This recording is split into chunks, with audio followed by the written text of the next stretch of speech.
Well, thanks for being here and being at this course. I think it's a fantastic course, and I'm just going to talk about novel devices. The title of the talk, I changed it to Event Horizon, which that's what it feels like. As is mentioned in our prior talks, there has been a natural progression. There's been a natural progression of endovascular therapy, starting in Europe and then the rest of the world, progressing to necessarily treat these patients with aneurysms. I have no conflicts of interests. The layout of the talk, I just got back from Budapest. I was there for the World Federation meeting.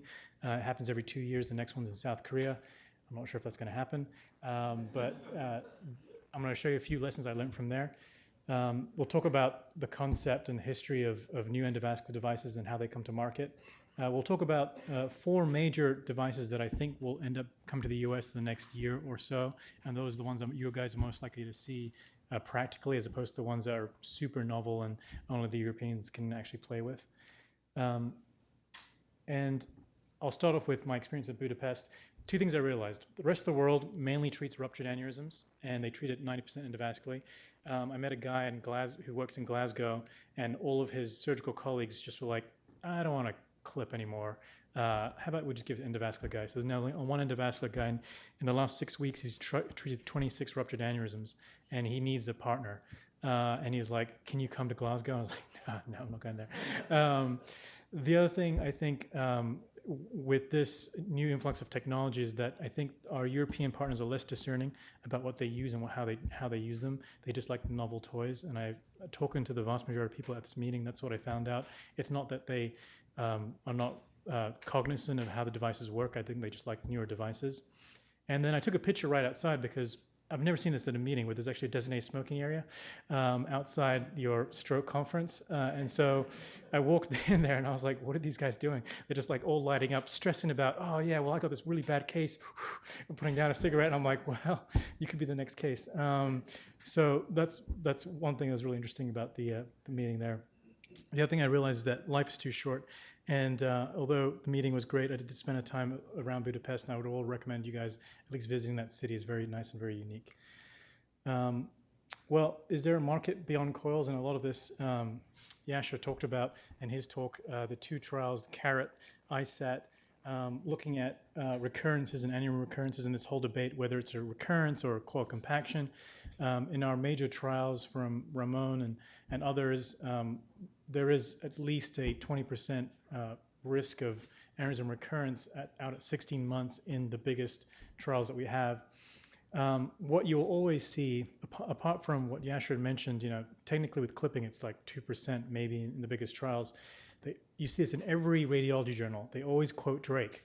But Drake wrote a paper in 1973 that said that, and for them to quote a 1973 paper, I think is a bit disingenuous, but you see that they quote the 15% recurrence rate in clipping cases, which I don't think is entirely accurate. And the other thing that we've noticed in the market as well is that everyone wants a disruptive device. So for companies to make the most amount of money, just like with a pipeline, a disruptive device will dominate the market, and you'll actually get a virtuous monopoly happening. I put a tile, and you can fill out the blanks with any of your own personal heroes in vascular surgery. But like the last talk and the talk before it, we are, Dr. Dumont mentioned, at this kind of point where are we training enough people who are trained in open surgical techniques? And all these people are disappearing, and in the next decade, it's going to be just us, training the next generation of people.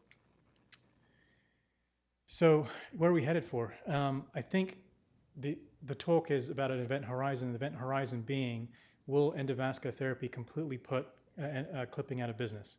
And I think that's one thing that everyone's looking at. And will we ever get there? I don't know. I think there's 2 cases of situations that you've heard about already that are very difficult to treat endovascularly, and that's where the newest devices are going to try to dominate the market.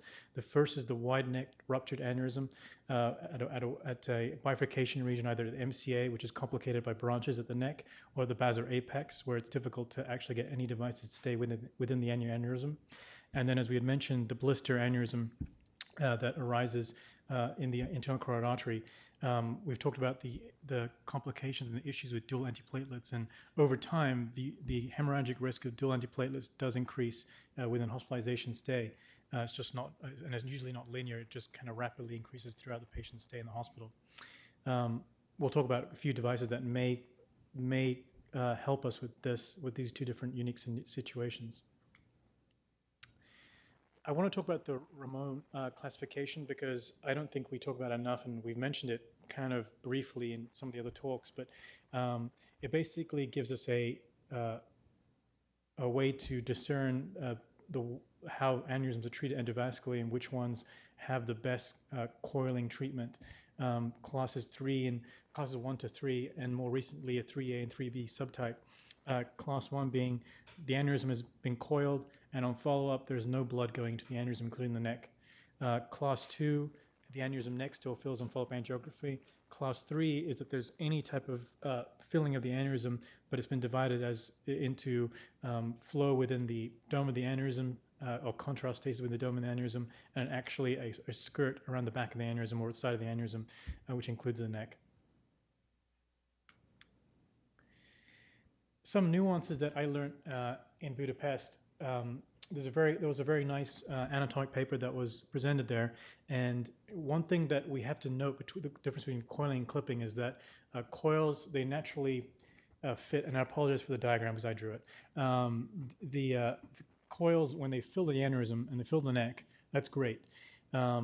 With clipping, what you're actually doing is bringing natural tissue together, and if you're truly honest with yourself and how you clip the patient and how the aneurysm is clipped, you're bringing tissue together and the myocytes come together. One thing on anatomic and histological studies is that it's not thrombosis within the aneurysm that actually causes the aneurysm to heal, quote unquote. It's actually endothelialization across the bottom of the aneurysm. That's why flow diverters have had such a huge impact in how we treat aneurysms, because they're actually encouraging just endothelialization across the base of the aneurysm, as opposed to some of the other devices that have been presented. The other thing that I think that the newest devices have to take into account is that aneurysms are not spherical, and they always come with blebs or other things. And so irrespective of the size, thinking that a newer device that was going to treat an aneurysm being spherical is not ideal. And the one thing I had noticed when I was listening to a bunch of radiologists talk about this is that they, doing all these studies, and I had this whole plenary session about, listening to them talk about different types of techniques to look at aneurysm wall and size, and I'm like, surgeons already know this. You dissect an aneurysm, the blebs are thin and diaphanous. You don't need a radiological study to do this, but you'll be surprised that the literature is full of people trying to figure out which aneurysms are more likely to rupture than others, although we all know that it's typically the bleb on an aneurysm that is the weakest point. As again, spherical aneurysms, going back to that recent study, demonstrated that most aneurysms are not actually spherical, and the ones that are ruptured are unlikely to be spherical anyway, which is kind of an easy conclusion to come to. The first device that I want to talk about is the Madonna Device, and it is called the Madonna Embolization Device for short, or the MED. It is made up of a core wire, which is radiopaque, and you can see the microscopic images over there, and then there are petals that surround it. Now, when you deploy this thing out of a catheter just in air, you'll see it kind of bunch up into this kind of armadillo, and that's what you anticipate the device to do intraprocedurally. These petals are made up of memory alloy tissue and a kind of a mesh, a braided structure, and they're basically tied together in a loop. They are designed for use in all saccular aneurysms, can be interchanged with coils, so you can use a Madonna device in addition to coils, either to back up coils afterwards or to use initially for your frame or filling. There are two subtypes of this device, the frame and the filler subtypes. They have to be delivered through a 012 catheter with the end diameter like that, and as pointed out earlier, they can be sheathed and unsheathed just like a coil. They are a little bit hard to push sometimes, especially if you're trying to get through a catheter that's smaller, or if you're in a tortuous segment and trying to get this device to get into your aneurysm. One thing I noticed about this device as well is that as you although in most diagrams that you'll see in most literature, it can conform to any shape, but typically it will form the armadillo, and that's the conceptual framework from when it's built. It's an intersaccular device. You don't have to use any other antiplatelet therapy, and it should basically, the petals are supposed to sit at the bottom of the aneurysm neck, and then you can fill the rest of it with coils.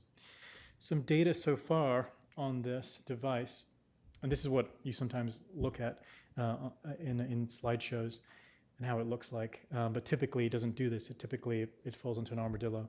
The initial trials from Stuttgart, Germany, showed that it's a pretty safe device to use, a very low risk profile.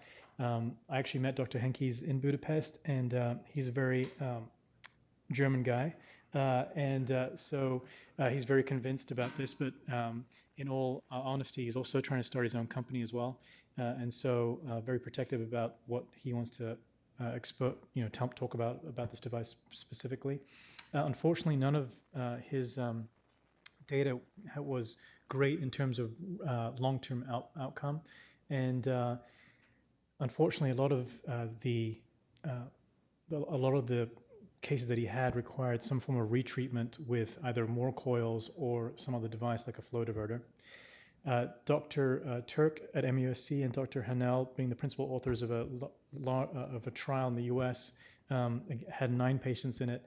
Unfortunately, there was no long-term follow-up other than in 3 patients. And again, low risk profile.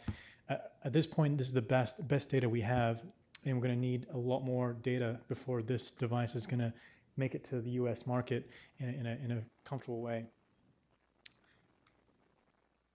Moving on, the woven endobridge, that's going to come out next year, so you guys are definitely going to see it in clinical market. It is an abluminal flow diverter, so as opposed to a flow diverter that sits in a blood vessel, this is supposed to sit within an aneurysm, and the blood is supposed to flow past it, past the aneurysm itself. It is braided nitinol in design. It looks like a glob. It has evolved over time. The first devices were double layered, the left-hand most device, and as the devices kind of matured, they've designed single wall devices that are much easier to use and much more easy to deploy. Unfortunately, only some of the bigger catheters are required. 27 or 33 catheter that is made by the company, and it's called the VIA catheter. There is a 17 catheter, which I think they can only use in Europe. So that's going to take a bit longer to get that kind of size catheter to be available here in the US. There's been a lot of studies and a lot of interest in this device. The first set of studies involved 41 patients, the webcast study. Unfortunately, only 23 of those patients had complete occlusion, and of the ones that had residual, that was at 12 at the residual at the neck. 2 smaller studies that are interesting that I want to mention are the Conyard study and the Sieve and Hoffman study, and those guys had contradicting evidence in terms of the aneurysm occlusion rate. The Conyard study reported a higher occlusion rate. One thing they did notice in both studies is that this 52% and 25% of compressibility, that's a weird phenomenon for this device. It is a globule mesh, and so what they think is happening is that blood flow in a bifurcation region is causing the mesh to kind of creep up into the aneurysm, and that compressibility factor is causing the recurrence at the neck. So interesting to note is that the device, some of the largest series also indicate that there has been a high rate of requiring recurrent therapy, and as high as 15% requiring therapy afterwards. And usually that therapy involves using a stent, more coils, or a flow diverter. I met Dr. Spiel again in Budapest, and he talked very honestly about the device. And unfortunately, there is a large risk of having some form of remnant after this device has been deployed. So I think the jury is still out there for the ideal aneurysm that this is okay with. As I talked about at the beginning of this talk, the event horizon for surgeons is that MC aneurysm. If endovascular companies come up with a device that will treat MCA aneurysms, I think we'll look at a revolution, but I don't think we'll get there. And that's one thing that we're looking at, and one thing that companies are vying for that space. I want to talk about two devices that are definitely here. This pulse writer we can use here at Swedish right now. I'm just looking for the ideal case. It is a scaffold device, and it helps with bifurcation aneurysms. It on this picture has like two different types of pedals. It has proximal pedals here and distal pedals here. You can deploy the distal pedals or the proximal pedals in the aneurysm itself, or if you have an uneven P1, P2 segment, you can deploy one pedal in the aneurysm, the other one in the P2. It doesn't matter, whatever you're comfortable with. You can twist and rotate this device. When I took a look at this device, I thought, oh, so basically you put it up there, detach it, keep going, and they're like, no. You put the device up there, you don't detach it, you put your coiling catheter through it, coil the aneurysm. When you're happy with that, then you can detach it. In the US, we're one of 42 sites that can use this device right now. We're only indicated here to use it for basilar apex aneurysms. In Europe, you can use it anywhere where there's a bifurcation. And at the Budapest meeting, there's an Italian guy who's done 26 cases in the MCA with okay results so far in a 3-month follow-up. I think it does have less metal exposure than a typical X or Y stenting procedure, and maybe for the ideal case, really straightforward to use. When I looked at it on the bench, it does look very easy to deploy. Unfortunately, it does require a slightly bigger catheter to deploy like some of the other devices. Unfortunately, there's only been very small studies here in use, and I think that as one of the 42 sites here, we'll start to build data with the use of the pulse writer. The second device Dr. Dumont had mentioned is the PeakConus device, and this device, whoops.